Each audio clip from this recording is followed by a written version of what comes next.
Free बिजली के बारे में। ये जो आपके सामने नज़र आ रहा है कुछ इस तरह जो है आपको यूट्यूब पे बहुत सारे नज़र आ रहे होंगे। होल्डर लगा हुआ है, इसके साथ 2 स्पार्क प्लग लगे हुए हैं और साथ में जो है एक काफर का स्प्रिंग लगा हुआ है।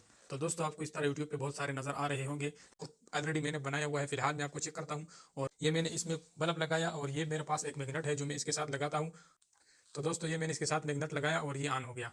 तो जैसे मैंने इस मैग्नेट से मैग्नेट उठाया तो ये बंद हो गया, फिर मैं दूंगा तो ये फिर ऑन होगा, फिर मैग्नेट हटाऊंगा तो ये फिर बंद होगा। तो दोस्तों ये क्या मैजिक है, इस पे मैंने इसकी ये वीडियो बनाई है। इसका तफसील मैं आपको सारा दिखाऊंगा कि ये किस तरह बनता है और ये कैसे जो है लोग बनाते हैं, और साथ में ये भी बताना है कि ये रियल है या फेक है। तो चलो दोस्तों शुरू करते हैं। तो सबसे पहले जो है हमने 2 स्पार्किंग प्लग लगाने हैं। बाकी वीडियो देखने के लिए नीचे वॉच नाउ वाले वीडियो के ऊपर ऑप्शन है, उसके ऊपर क्लिक करके आप बाकी वीडियो देख सकते हैं। और रील में जो है इतनी वीडियो अपलोड होती है, इससे ज़्यादा वीडियो अपलोड नहीं हो सकती।